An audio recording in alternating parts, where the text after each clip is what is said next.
Hello! So much to talk about, so much new stuff. First and foremost, the sun is in Leo, Venus is in Virgo. Where to begin? With Venus in Virgo, this is a really great time to be asking ourselves, okay, where am I at in my life? How can I improve upon this?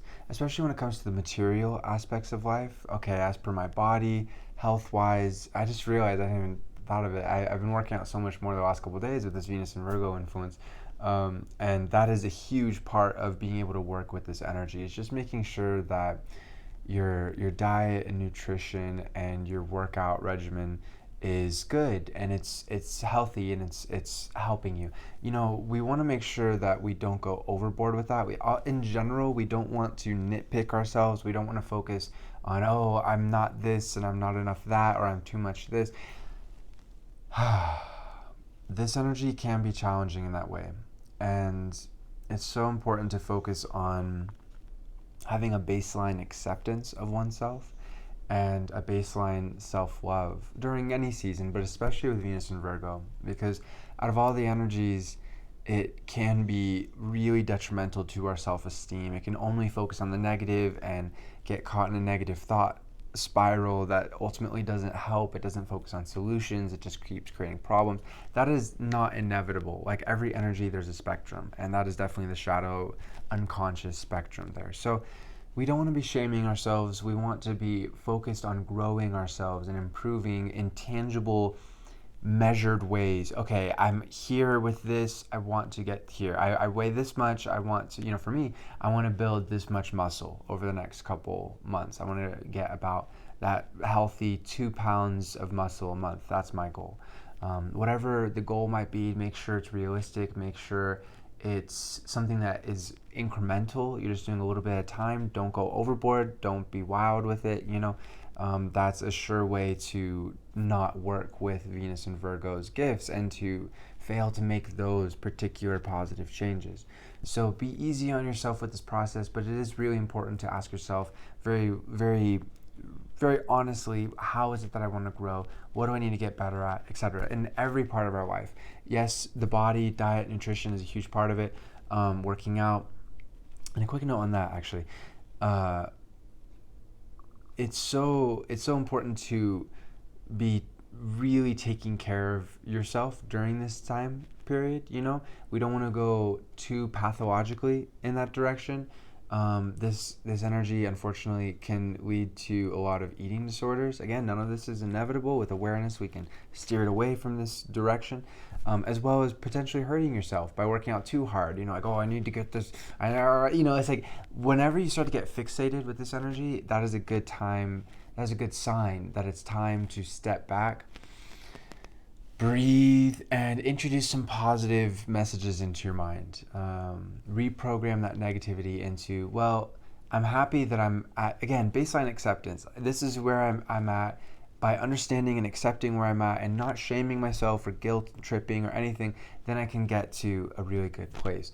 So focus on being realistic with yourself, but not beating yourself up, because again, that's not helpful. Okay.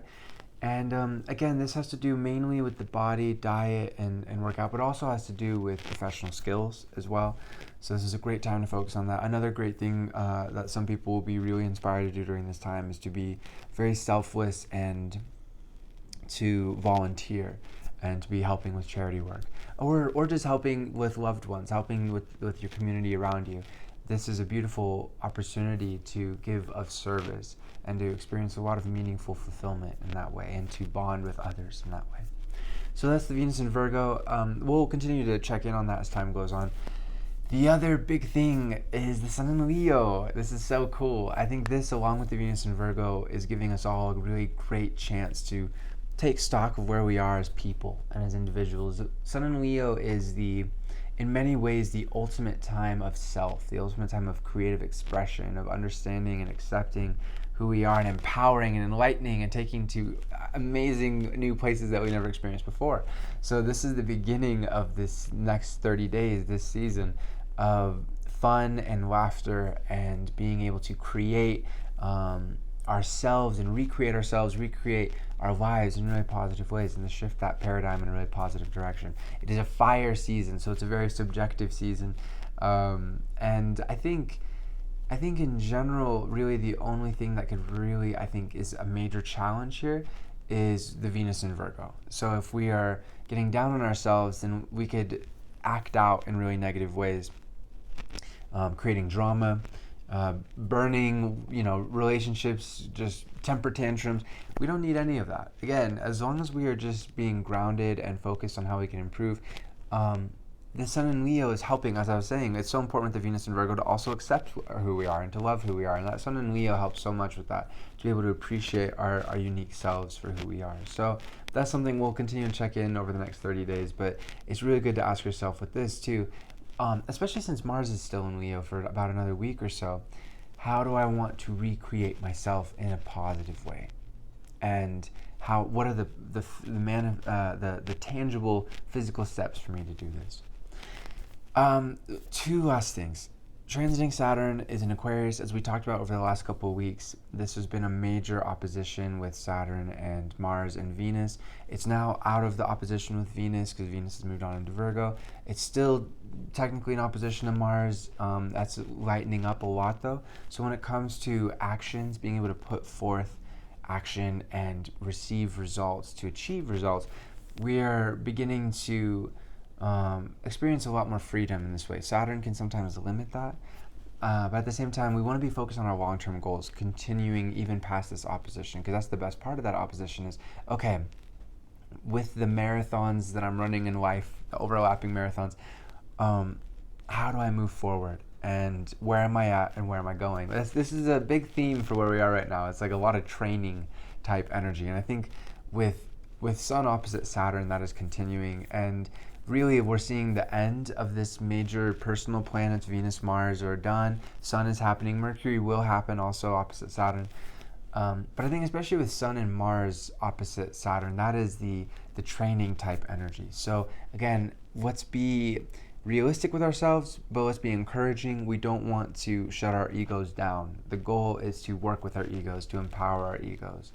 And during this time, if we're really being honest with ourselves and taking stock of, okay, as a person, where am I at and how can I grow, then this is a really wonderful thing. And also being patient, that's so important.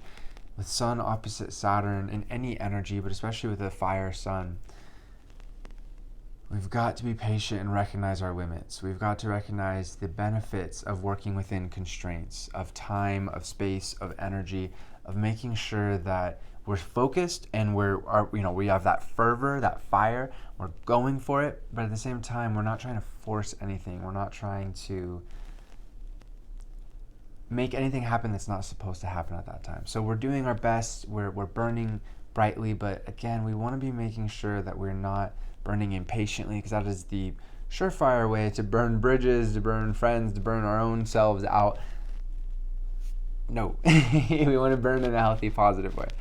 And so, again, we'll cover this as time goes on. About 10 days from now, about a week and a half, is when it'll be really majorly there. Again, we'll cover this as time goes on. I think the last thing for today and tomorrow, so that all is like weeks, the next month. What we're going to focus on now is for today and tomorrow.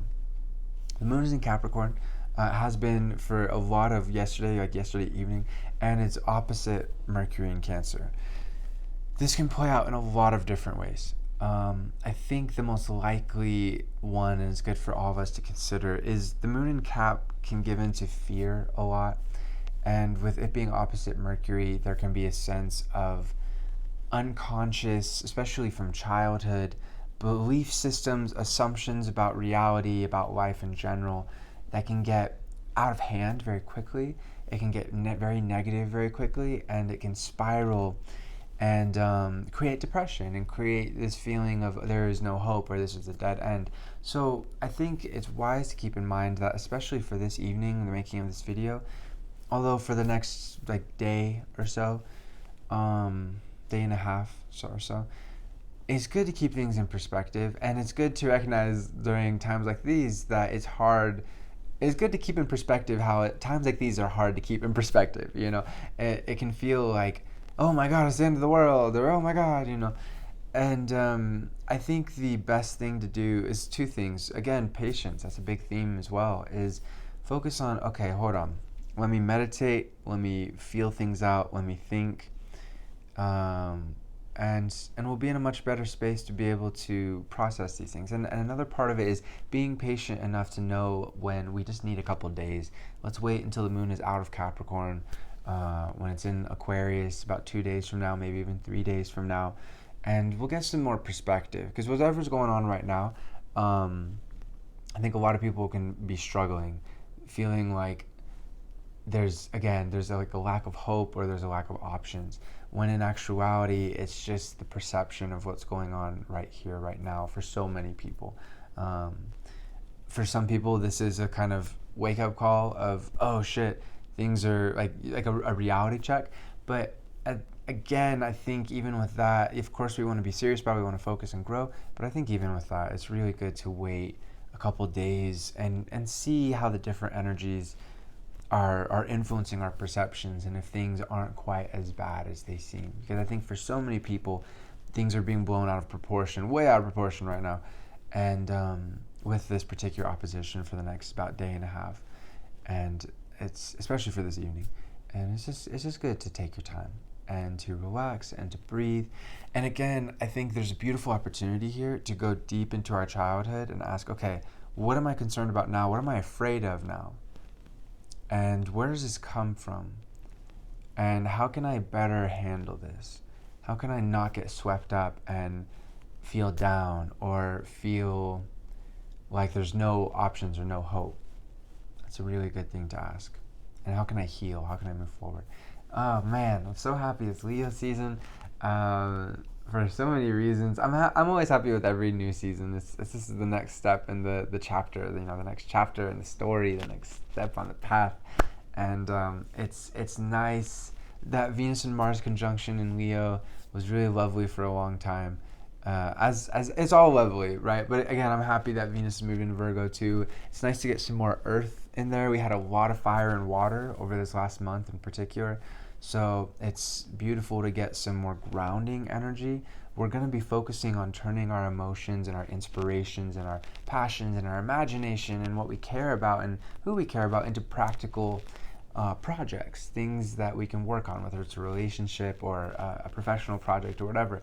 Now is the time to get back into seeing where the rubber meets the road, being able to set goals and to reach them and to move forward. It's a beautiful time for that. Infinite love to you, my friends. Namaste. As always, I'm doing readings. Feel free to get in contact with me. Peace.